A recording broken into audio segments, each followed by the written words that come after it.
En la antigüedad, los filósofos y matemáticos griegos creían que de los objetos emanaba la luz. En la Edad Media se pensó que la luz era instantánea. Galileo se rebeló contra esta manera de mirar el fenómeno, pero fracasó a la hora de medir su velocidad. Hubo que esperar hasta el siglo XVIII para que el astrónomo James Bradley calculara la velocidad de la luz, y lo hizo mirando a las estrellas, y con asombrosa exactitud, para los medios de la época, claro. Casi acierta. Hoy se sabe que se traslada en el vacío a 299.790 kilómetros por segundo.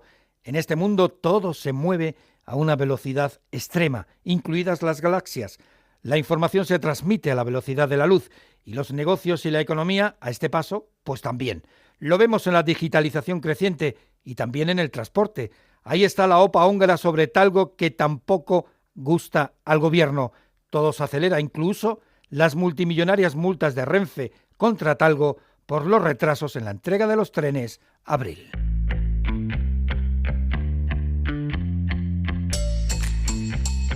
La mirada económica. Con Ignacio Rodríguez Burgos. Una mirada inquisitiva, reflexiva y divulgativa a la realidad económica del momento. Seguimos creando empleo. Más de 103.000 personas que engrosan en este momento las listas de la ocupación, y el paro, a pesar de ser un mes de transición y normalmente malo, el paro desciende en nuestro país en más de 7.000 personas. Ya somos 10 millones en el mercado laboral. Nunca habíamos sido tantas mujeres trabajando. Talgo es una empresa que consideramos estratégica en el país, ¿no? Porque tiene un papel en la movilidad ferroviaria fundamental. Querría poner de relieve que nos encontramos en un proceso de descenso de la inflación y estamos haciendo progresos. Y claramente necesitamos más pruebas, más detalles, y sabemos que estos llegarán en los próximos meses. Sabremos más en el mes de abril o en junio.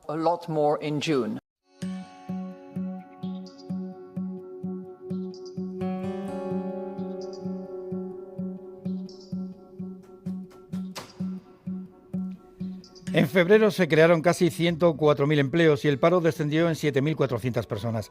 Para conseguir todo esto hubo que firmar más de 1.100.000 contratos. Algo menos de la mitad fueron indefinidos, resalta la ministra de la Seguridad Social, Elma Saiz. Creamos 1 de cada 3 puestos de trabajo en la eurozona y lo hacemos logrando un equilibrio efectivo entre cantidad y calidad. Sigue creciendo el empleo indefinido en febrero, ya son 3,1 millones de contratos, más desde que se aprobó la reforma laboral. Esto nos sitúa en un escenario que no se había logrado en décadas. El problema es que los contratos indefinidos a tiempo completo son minoría frente al fuerte avance de los contratos a tiempo parcial y los fijos discontinuos. La reforma laboral se aprobó en febrero de 2023 y el Ejecutivo sigue sin ofrecer el dato concreto de cuántos trabajadores con contrato fijo discontinuo están inactivos, es decir, que no tienen trabajo. Es cierto que este contrato ya existía antes, pero nunca ha tenido tanta relevancia como en estos tiempos. El Gobierno se felicita de que la mayoría de los empleos creados fueran para mujeres. El problema es que casi 2/3 del nuevo empleo indefinido para las trabajadoras son a tiempo parcial o fijos discontinuos.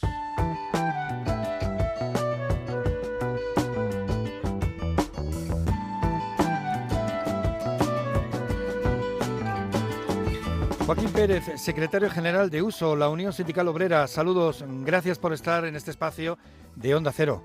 Saludos, Burgos, y saludos a todos los oyentes de Onda Cero. ¿Los últimos datos que hemos conocido de empleo y de seguridad social son esperanzadores? Pues tienen una parte que podemos decir que es positiva, sin duda. Cada vez que baja el paro en las personas que sean, pues podemos y debemos afirmar que eso es positivo. En febrero recordemos que ha bajado en una cantidad pequeña, que son 7.500 personas, y la afiliación media además ha crecido. Hasta ahí podemos decir que es positivo. Bien, pero desde USO lo que hacemos es un análisis pues bastante más profundo, aunque a algunos pues no les guste, ¿no? Y decías esperanzadores, para nosotros no lo son mucho. Porque nos hacemos la pregunta primero de qué empleo se está creando y qué tipo de afiliación es esa que está incrementándose. Y en cuanto al empleo, en los 2 últimos años ha crecido, como sabemos, la tasa de contratos indefinidos, pero todos los meses se firman cientos de miles de contratos indefinidos. insisto, cientos de miles. Es decir, que en unos poquitos meses, en 5 o 6 meses, acabábamos totalmente con el desempleo y con el paro crónico que vivimos en este país, que por cierto es el mayor de la Unión Europea. Y no es así, solamente bajan en esas 7.000 personas. Entonces, ¿dónde está la trampa de firmar y firmar tantos contratos indefinidos? Pues la primera trampa es llamar indefinido a algo que no lo es. El despido no se ha tocado de fondo y sigue siendo, además, un despido con respecto a otros países muy barato. Los despidos de los viernes, que siguen dándose de forma sistemática, se comprueba en los datos diarios de afiliación a la Seguridad Social, que pueden costarle a un empresario 5 euros de indemnización. O sea, estamos hablando de cifras irrisorias, ¿no? Y luego, de esos 500.000 contratos indefinidos, más de la mitad son a jornada parcial o discontinua. Entonces, por eso decimos, poca esperanza, y la prueba del algodón es que ahí están los datos de pobreza, de incremento de la desigualdad, de pérdida de poder adquisitivo de las familias, del incremento también del volumen de la ciudadanía que está en riesgo de pobreza, y por lo tanto el empleo no va bien. Vemos que uno de nuestros principales problemas, el paro juvenil, sigue creciendo. Sí, y seguirá creciendo, por desgracia, porque no se han tomado las medidas específicas que a juicio de uso pues deberían de darse para que esto baje. La ley de formación profesional, que en principio era una ley en positivo, pues se ha quedado ahí, se ha quedado en ley, y no hay una dotación presupuestaria para implementarla, para ponerla en marcha, para que haya tutores que puedan dedicarse realmente a la inserción laboral. Y ahí están los datos también respecto a nuestras universidades, ¿no? Con datos no mediocres, con datos muy malos. O los datos respecto a lo que tiene que ver con la formación para el empleo, para formar a jóvenes con una formación académica que sea media o baja hacia nichos de empleo que existen y que tienen demanda, y sin embargo pues que no está teniendo la efectividad, a pesar de invertir unas cantidades económicas pues muy, muy importantes. ¿Qué está ocurriendo con la precariedad en nuestro país? ¿Está cambiando de cara? ¿Está cambiando de contratos? ¿Del temporal al fijo discontinuo? ¿Al indefinido a tiempo parcial? Pues la precariedad, lo que está pasando es que se está haciendo, antes era crónica y ahora ya es absolutamente generalizada, y el principal problema es, como decía al principio, la precariedad del contrato indefinido. Efectivamente se ha pervertido el contrato de fijo discontinuo, que ha pasado de ser un contrato que antes era estacional, de garantías, un seguro, digamos, de año en año para el trabajador, a ser un contrato de bolos, de altas y de bajas continuas, ¿no? De entrar en una espiral para mucha gente pues sin fin. Pero aún así el mayor problema de precariedad se da en el contrato indefinido. Se ha establecido la obligatoriedad de que esos contratos sean indefinidos por defecto, pero sin embargo, si no cambias la regulación del despido con este panorama y sin otra serie de políticas que fueran necesarias, pues es como si nada. Te pueden hacer un contrato indefinido y despedirte a los 15 días por 10 euros, que es lo que está pasando, ¿no? O despedirte porque no has pasado el periodo de prueba, que es la forma más habitual ahora que nos encontramos, o por bajas voluntarias que se firman incluso con el contrato de trabajo, en la medida que le explican al trabajador que es un contrato por una serie de días y que hay que hacerlo así, o los despidos disciplinarios que se han multiplicado antes de la reforma, con lo que pasaba antes de la reforma laboral, y que en verdad pues es otra fórmula de despido pues que está pervertida, ¿no? Habría que preguntarse cuántas personas han firmado varios contratos indefinidos en un mismo mes, porque a nadie se le ocurre pensar que 500.000 personas dejaron su puesto de trabajo un mes de febrero cualquiera y de repente, pues magia, encontraron otro empleo que además era otro empleo indefinido. No estamos hablando de que todos los viernes de mes, que es lo que está pasando, se dan una serie de altas y bajas en la seguridad social, pero es que todos los viernes la seguridad social acaba en negativo, no se corrige el efecto de lunes a viernes, y si despedir a un indefinido que ha trabajado 5 días, pues cuesta eso, 3-5 euros de indemnización, pues ahí está un poco también el fomento quizás de ese modelo contractual, ¿no? Y así cualquier trabajador puede tener 4 contratos indefinidos de lunes a viernes, que es muy normal, en un solo mes, y seguir siendo un trabajador pues completamente precario y que le contabilizamos además como que, oye, mira qué músculo tenemos, que estamos haciendo un montón de contratos indefinidos en nuestro país. ¿Cuántos fijos discontinuos están ahora mismo inactivos en España? ¿Por qué cree usted que el gobierno no ofrece este dato? ¿Cuál es el número real de desempleados en nuestro país? Pues el de los fijos discontinuos inactivos es el gran misterio de las estadísticas laborales desde la última reforma laboral en este país, y es un misterio además que, oye, pues a uno le sorprende mucho que no sean capaces de desglosarlo de una manera clara, nítida y bueno, pues ya dice bastante pues del lío que hay ahí, ¿no? Nosotros no sabemos cuántos hay. Tenemos una estimación que hemos hecho cruzando datos, pero el dato concreto no lo tenemos ni queremos hacer demagogia con él. Lo que sí que está claro es que si uno mira los datos, por ejemplo, hay 2.760.000 parados registrados, pero es que hay más de 1.200.000 personas, 1.200.000 personas que están inscritas como demandantes de empleo.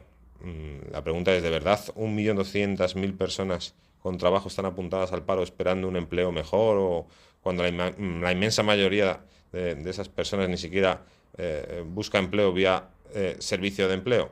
Bueno, pues de ese 1.200.000 personas ocupadas que buscan empleo, pues una inmensa mayoría está claro que es por la fuerza de los fijos discontinuos inactivos, pero contabilizados como ocupados, porque tienen un contrato en vigor, pero que están inscritos en el paro, bien porque esperen encontrar algo mejor o porque están cobrando una prestación por desempleo durante ese periodo de inactividad. Por ponerte un ejemplo, en febrero de 2008, antes de la crisis y de las reformas laborales, con un panorama, digamos, más o menos parecido al actual en general, con 3.200.000 parados registrados, solo había 500 y pico mil más inscritos, pero ocupados, es decir, 500 y pico mil. Hoy es el doble.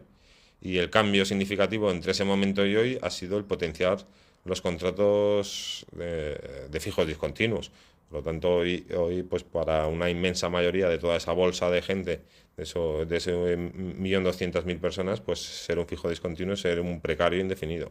Pues Joaquín Pérez, secretario general de USO, muchas gracias por estar con nosotros aquí en la mirada económica de Onda Cero. Lo más destacado. El conglomerado húngaro Magyar Wagon ha hecho oídos sordos a las advertencias del gobierno español. Al final lanzó una OPA por Talgo, la empresa ferroviaria de trenes regionales y de alta velocidad.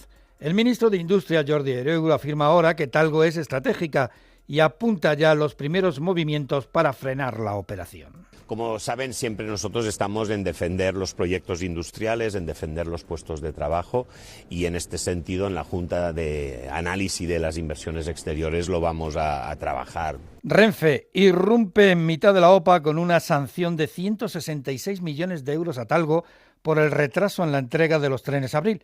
Y el gobierno español, a todo esto, pues sospecha de relaciones del principal directivo de Magyar Wagon, András Tomborg, con Rusia.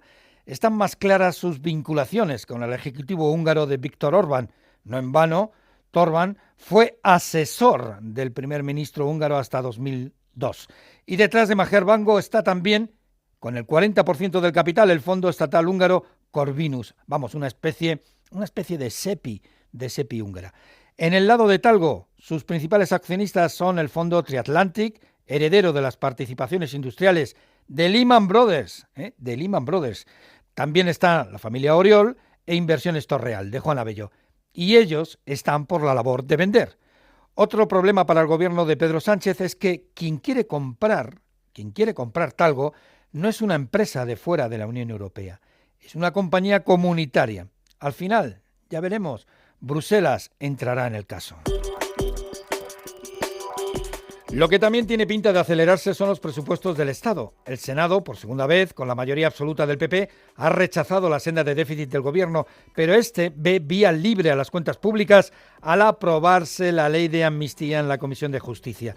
Los independentistas catalanes, como Míriam Nogueras, dejan claro que la negociación de los presupuestos comienza desde cero. Vamos acuerdo a acuerdo. Una cosa es la amnistía, otra la legislatura y otra más los presupuestos generales del Estado español. I una altra cosa són els pressupostos generals de l'Estat espanyol. La propia ministra de Hacienda, María Jesús Montero, es consciente de que Junts está esperando en caja. Los secesionistas catalanes ya consiguieron el perdón de buena parte de la deuda de la Generalitat con el Estado. Ahí está el compromiso con Esquerra Republicana. Y ahora su objetivo es conseguir el pacto fiscal, al estilo del cupo vasco, lo que supondría en la práctica darle la puntilla al sistema de financiación autonómico actual y a sus mecanismos de solidaridad interregional.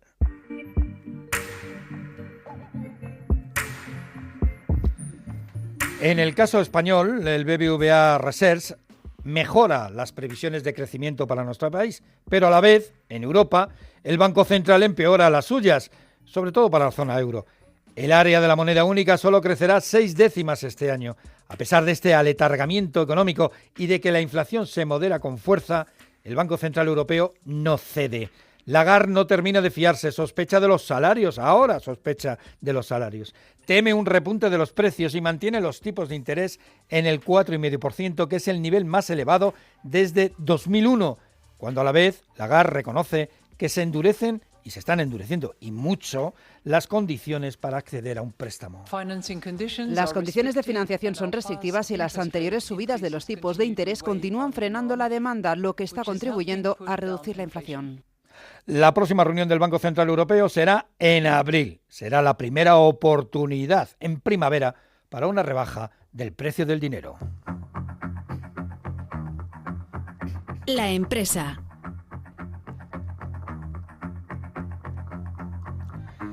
Grifols, la farmacéutica catalana, sigue con su particular vendaval bursátil, sigue con su alta volatilidad tras el informe y ataques bajistas de Gotham.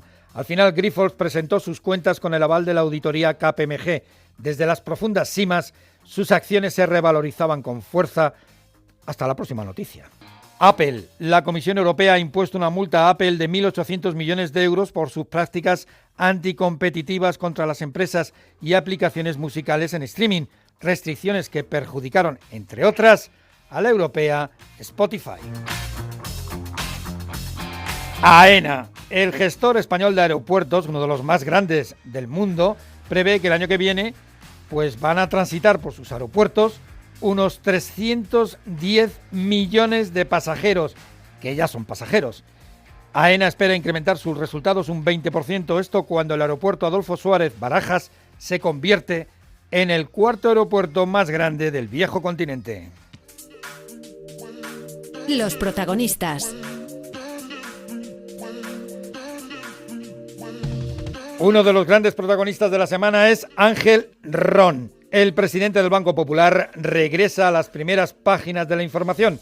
El juez de la Audiencia Nacional, José Luis Calama, envía a juicio a Ángel Ron por estafa en la ampliación de capital del Banco Popular en 2016. Junto a Ron, el juez procesa a la auditora PricewaterhouseCoopers y a otros 12 altos directivos de la entidad financiera. El juez dice que engañaron a los inversores con su falsedad contable. La metamorfosis económica. Con la ayuda de Patricia Gijón nos acercamos al mundo de la transformación económica. Por ejemplo, se acabó recopilar datos con el IRIS. La Agencia de Protección de Datos obliga a WorldCoin a interrumpir de forma cautelar su actividad en España después de haber escaneado el IRIS a miles de personas y recopilar sus datos. La empresa, que se enfrenta a sanciones de hasta 20 millones de euros, argumenta que la información que recoge es anónima y los usuarios mantienen en todo momento el control de sus datos. Samsung quiere lanzar su anillo inteligente este mismo verano. Un accesorio que parece decorativo, pero que medirá la salud y el ejercicio físico, desde nuestra frecuencia cardíaca, la respiración o el inicio del sueño. Tendrá 9 tamaños y pesos distintos para que no cueste llevarlo. Funcionará con otros dispositivos Android, pero no con iPhone. Guerra fría por la inteligencia artificial. China y Estados Unidos intensifican su particular guerra para liderar esta tecnología y la fabricación de microchips. El gigante asiático anuncia planes para desarrollar esta industria y la computación cuántica. Los reguladores levantan la mano y aprueban más de 40 modelos de inteligencia artificial para uso público. El 85% de las emprendedoras españolas apuesta por la tecnología. Las mujeres emprendedoras en España son innovadoras y están digitalizadas. 7 de cada 10 confían en sus capacidades para utilizar la inteligencia artificial para su negocio, según el Observatorio de Digitalización. El 91% cree que el nivel de digitalización mejora la competitividad de su empresa. Más información sobre la metamorfosis de la economía en ondacero.es. Y antes de marcharnos, pues un libro. Esta vez es de Jordi Sevilla, que ha publicado en Deusto su manifiesto por una democracia radical. En un mundo en permanente y acelerado cambio, con mucho miedo a un futuro incierto y con una creciente indignación y malestar ciudadana, el economista Jordi Sevilla reclama más reformas y sobre todo reclama más diálogo. La mirada económica, un podcast de Onda Cero. Es todo. Muchas gracias por acompañarnos en esta, que también es suya, La Mirada Económica. La mirada económica.